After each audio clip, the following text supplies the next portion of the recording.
नमस्कार विद्यार्थी मित्रों, कैसे हो। हम इकाई 4 सीख रहे हैं। इकाई का नाम है कर्मयोगी लाल बहादुर शास्त्री। हमने थोड़ा बहुत शुरुआत में सीखा है। कर्मयोगी मानी कर्म में प्रधानता रखने वाले, कर्म में ही निष्ठा रखने वाले, कर्म में ही ध्यान रखने वाले, कर्म करने वाले। तो शास्त्री जी के जीवन के बारे में हम सीख रहे हैं और इनका जीवन हमें बताया है डॉक्टर शंकर दयाल शर्मा ने, जो हमारे पूर्व राष्ट्रपति थे। शास्त्री जी हमारे देश के वड़ा प्रधान थे। उनका रेखा चित्र उन्होंने हमें समझाए, उन्हीं के शब्दों में हम समझ रहे हैं। ठीक है, तो हमने अब तक क्या समझा? तो शास्त्री जी कर्मयोगी है, सिर्फ कर्मयोगी ही नहीं, निष्काम कर्मयोगी है। क्यों? इसलिए कि उन्होंने कर्म को ही प्रधानता दी है, कर्म में ही श्रद्धा रखी है, फल की आशा नहीं रखी है। इसीलिए उनको सिर्फ कर्मयोगी नहीं, निष्काम कर्मयोगी कहा है, फल की आशा न रखने वाला कर्मयोगी। और इससे आगे उनका संपूर्ण चरित्र और उनके संपूर्ण जीवन दर्शन में 3 बातें सीखने को मिली है। कौन सी 3 बातें? फिर से एक बार दोहरा लेते हैं।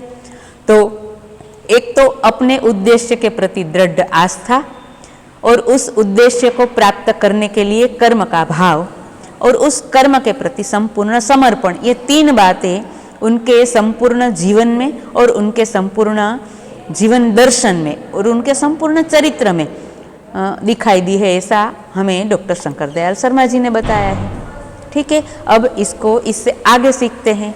शास्त्री जी का जीवन हम आगे समझने का प्रयत्न करते हैं और उसके जीवन से हमारे जीवन में प्रेरणा लेने का प्रयत्न करते हैं।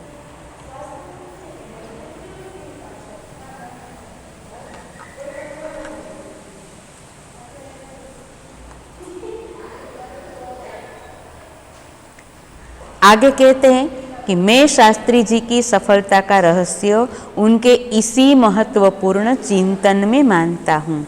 शंकर दयाल जी कहते हैं कि शास्त्री जी की सफलता का रहस्य इनके यही महत्वपूर्ण चिंतन में मानता हूँ। कौन सा महत्वपूर्ण चिंतन? तो जो उन्होंने अपने जीवन चरित्र में दिखाया है, अपने कर्म का भाव, कर्म के प्रति दृढ़ श्रद्धा और संपूर्ण समर्पण, और इसी को उसकी सफलता का रहस्य मानता हूँ।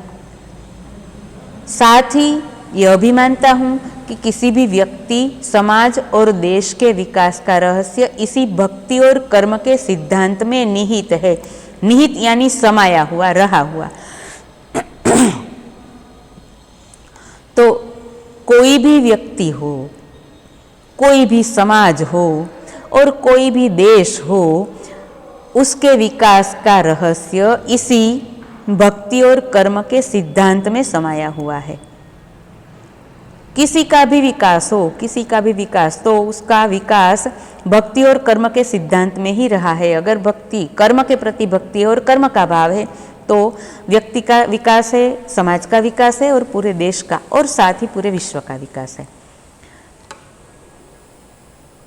शास्त्री जी का संपूर्ण जीवन श्रम, सेवा, सादगी और समर्पण का अनुपम उदाहरण है। शास्त्री जी का संपूर्ण जीवन बहुत ही श्रेष्ठ उदाहरण है। किसका? तो श्रम, सेवा, सादगी और समर्पण का अनुपम उदाहरण है। उनके ये गुण केवल उनके कार्यों और विचारों में ही अभिव्यक्ति नहीं पाते थे, बल्कि उनको देखने से ही इन सभी भावों का एहसास हो जाता। एहसास यानी अनुभव। तो शास्त्री जी के जो गुण हैं, श्रम, सेवा, सादगी और समर्पण, ये गुण केवल उनके कार्यों में नहीं, केवल उनके विचारों में ही नहीं, केवल वे बोलते हैं उनमें ही नहीं, किंतु जब उनको हम मिलते थे, उनको देखते थे, तभी उन सभी भावों का हमें एहसास होता था, हमें अनुभव होता था उनके साथ रहकर।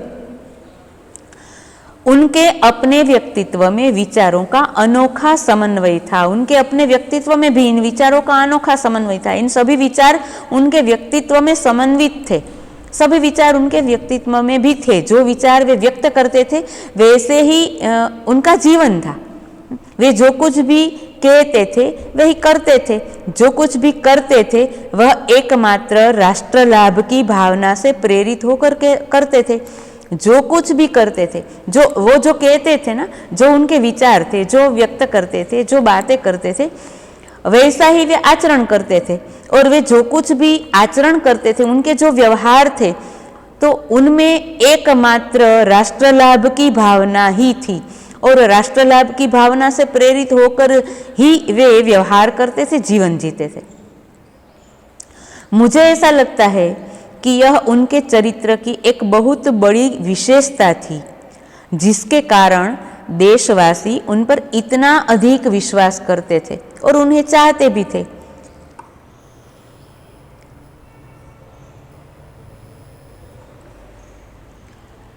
और इससे आगे कहते हैं कि उनके चरित्र की एक बहुत बड़ी विशेषता ही यही थी, जिसके कारण देशवासी उन पर इतना अधिक विश्वास, बहुत ज्यादा विश्वास करते और उन्हें चाहते थे, क्योंकि उनका जीवन एकमात्र राष्ट्र के हित के लिए ही वे जीते थे।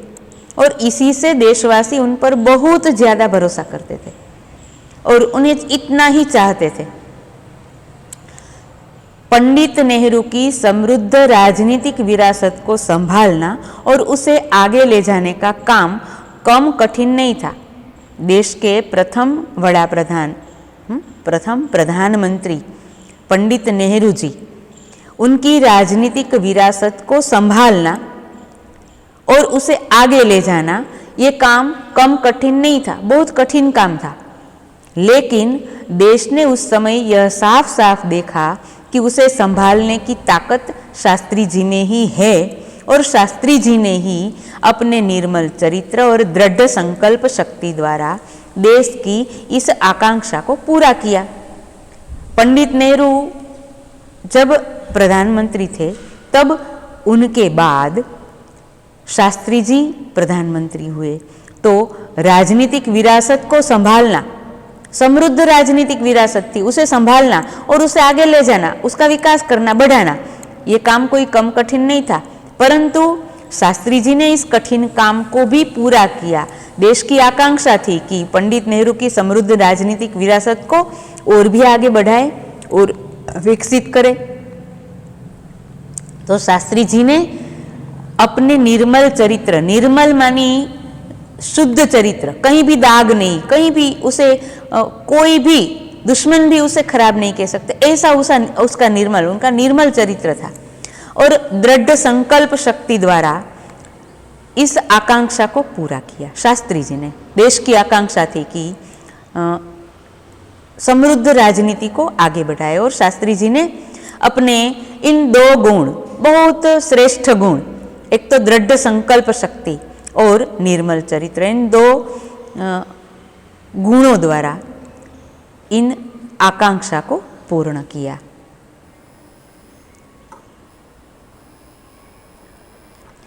शास्त्री जी की सबसे बड़ी विशेषता यह थी कि वे एक सामान्य परिवार में पैदा हुए थे।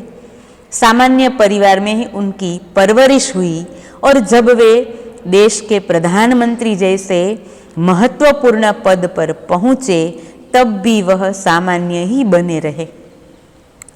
सबसे बड़ी विशेषता महत्वपूर्ण पद था, प्रधानमंत्री, देश का महत्वपूर्ण पद, उन पर पहुंचे तब भी वे सामान्य ही बने रहे।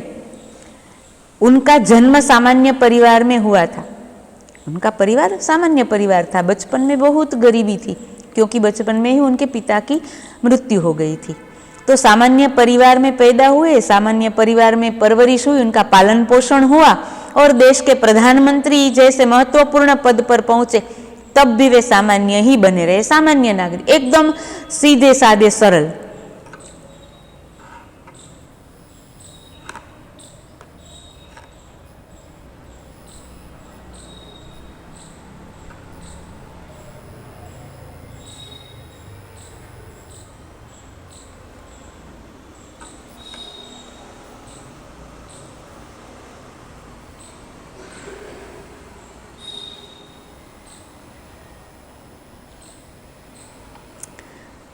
विनम्रता, सादगी और सरलता उनके व्यक्तित्व में एक विशिष्ट प्रकार का आकर्षण पैदा करते थे। शास्त्री जी एकदम सरल थे और सादगीपूर्ण जीवन बिताते थे। एकदम सादगीपूर्ण जीवन था उनका। उनका पहनावा भी बिल्कुल सादगीपूर्ण था और उनका स्वभाव एकदम विनम्र था।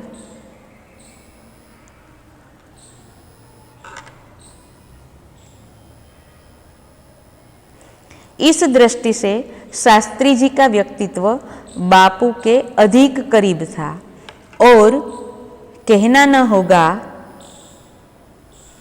कि बापू से प्रभावित होकर ही सन 1921 में उन्होंने अपनी पढ़ाई छोड़ दी थी। बापू से प्रभावित, बापू मानी महात्मा गांधी जी, उनसे प्रभावित होकर उन्होंने 1921 में उन्होंने अपनी पढ़ाई छोड़ दी थी।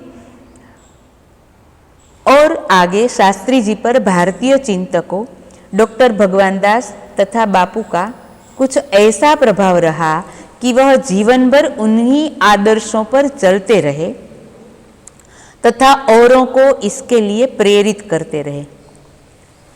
शास्त्री जी पर गांधी जी का बहुत बड़ा प्रभाव था और डॉक्टर भगवान दास और बापू दोनों का ऐसा प्रभाव था कि उन्हीं के आदर्शों पर वे चलते रहे और अन्यों को भी, दूसरों को भी इसी पर चलने के लिए प्रेरित करते रहे। शास्त्री जी के संबंध में मुझे बाइबिल की उस उक्ति बिल्कुल सही जान पड़ती है। बाइबिल ख्रिस्ती धर्म का धर्मग्रंथ है। उसकी एक उक्ति है, उनका एक वाक्य है कि विनम्र ही पृथ्वी के वारिस होंगे। पृथ्वी के वारिस, सब जो पृथ्वी के वारिस होंगे, जो पृथ्वी को आगे ले जाने वाले, चलाने वाले, विकास करने वाले, विश्व का विकास करने वाले हैं, वे विनम्र ही होंगे। विनम्र होंगे वही पृथ्वी को आगे ले जाएंगे।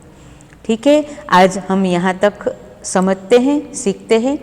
फिर अगले तास में इससे आगे सीखना है। आपको क्या करना है, जहाँ तक हमने इस इकाई को सीखा है यहाँ तक आपको बार बार पढ़ना है, समझना है और इस वीडियो को देखकर भी आगे समझना है।